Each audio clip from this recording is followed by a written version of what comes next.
BJP नेता सुरेश साव के घर छठ पूजा का प्रसाद ग्रहण करने पहुंचे भाजपा विधायक दल के नेता सह धनवार विधायक बाबूलाल मरांडी ने पत्रकारों से बात करते हुए राज्य के हेमंत सोरेन की सरकार को आड़े हाथ लेते हुए कहा कि हेमंत सोरेन की नेतृत्व वाली सरकार काम करने में नहीं बल्कि कमाने में जुटी हुई है। उन्होंने कहा कि हेमंत सरकार बालू, कोयला और पत्थरों के अवैध कारोबार में खुलकर पैसे कमा रही है। राज्य के अधिकारी, दलाल और झामुमो नेता लूटने में लगे हैं। आप भी सुने और क्या कुछ कहा श्री मरांडी ने।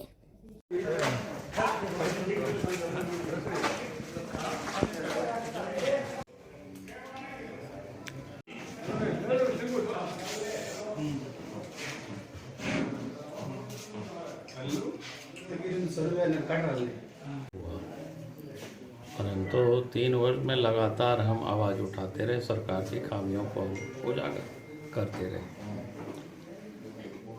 हमने शुरू से कहा कि जब से हेमंत सोरेन के नेतृत्व में सरकार बनी है, काम नहीं हो रहा है, कमाने में सारे लोग लगे हुए हैं। और उसका प्रमाण आप सब सामने दिख रहा है। पिछले दिनों एक सचिव के ठिकानों पर छापा मारा, ईडी ने छापा मारा तो करोड़ों रुपया बरामद किया। आज सचिव जेल में है, उनके सीए जेल में है। सीए फिर आपको ध्यान में होगा कि साहेबगंज के बारे में आज से 1.5 साल पहले हमने एक पत्र लिखा था, राज्य के मुख्यमंत्री को लिखा था,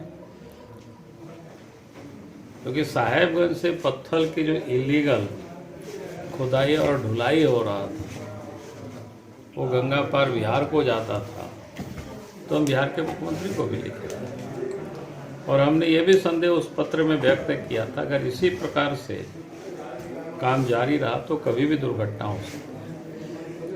और फिर जहाज पानी में डूबा, लोग मर गए डूब करके।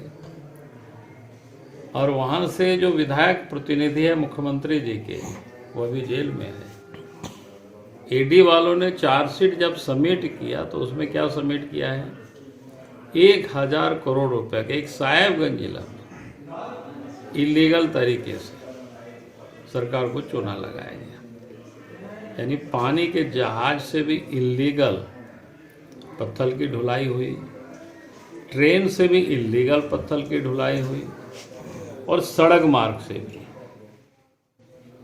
तो आप समझ सकते हो 3 वर्षों में इन्होंने क्या किया है, किस प्रकार से। आज हमने बार बार पूछा कि भाई अमित अग्रवाल जेल में है, ईडी ने उसको पकड़ा, उनके साथ आपका क्या संबंध है। जानकारी मिलती थी कि वो समानांतर ऑफिस चलाते थे, अफसर उनके यहाँ जी हुजूरी करते थे, दरबार लगता था। एक तो जेल में है प्रेम प्रकाश, उनके बारे में हर किसी को पता है कि आप सबने देखा होगा, टेलीविजन में भी अखबारों में भी छपा। उनके घर से 2 AK-47 बरामद हुआ और जब उस पर ईडी ने जांच की, आगे जांच के सूत्र जब बढ़ा तो ये पता चला कि दोनों सिक्योरिटी सीएम आवास में ड्यूटी पर थे। अब जब सीएम आवास में ड्यूटी पर हो तो फिर पत्थर की लूट हो, कोयला की लूट हो, यहाँ तक कि जमीन की लूट हो, यानी चारों तरफ लूट ही लूट था। अब धीरे धीरे उजागर सब हो रहे हैं, जेल की ओर जो लोग जा रहे हैं। तो 3 वर्षों की तो यही कहानी है और इसके बाद भी बोल रहा है काम बहुत कर रहे हैं। हमने कहा यार काम तो नहीं कर रहे लेकिन कमा बहुत रहे हैं सरकार। अब वो तो सब कुछ उजागर हो रहा है। इतने लोग गए नहीं जा, अब कोर्ट से उन लोगों का बेल भी रिजेक्ट हो गया। तो सबने सुना, देखा, रोज आप देख रहे हो अखबार में। तो डराने की कहाँ बात हुई, ईडी की चिट्ठी डराने की बात कहाँ है। जब उनके विधायक प्रतिनिधि जेल गए, एक उनके बिचौलिया जेल गए, एक सचिव जेल गए, सचिव के सीए थे वो जेल गए, और आप देखते जाइए और कौन कौन आगे जिसका नंबर आता है तो हम नहीं बता सकते, ईडी ही बताएगी। तो निश्चित रूप से होंगे भाई। आखिर इतनी जो माल लोगों ने यहाँ से चोरी किया है, उठवाया है, लूटा है, तो उन्हीं लोगों की, इतनी लोगों के बदौलत ये सारी कुछ नहीं हो सकता। उसमें से और लोग उसमें से सम्मिलित होंगे। अब धीरे धीरे ईडी उन लोगों को खोज निकाल रही है। देखिए, हमने तो आपको बताया ना, जब 2 से 1.5 साल पहले हमने पत्र लिखा तो हमको तो पता था, लोगों ने बताया कि हाँ इस प्रकार की लीगल काम हो रहा है।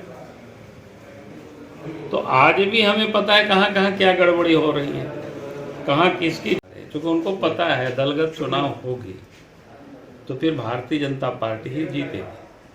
लेकिन दलगत चुनाव नहीं भी करा रही है तब भी भारतीय जनता पार्टी के समर्थक ही जीतेंगे। हाँ, सरकार चाहे जितना भी कुछ कर ले। पिछले दिनों पंचायत का चुनाव हुआ त्रिस्तरीय, और पिछले दिनों हम लोगों ने प्रदेश में उसका एक सम्मेलन किया जनप्रतिनिधियों का, खास करके पंचायत समिति मुखिया और जिला परिषद,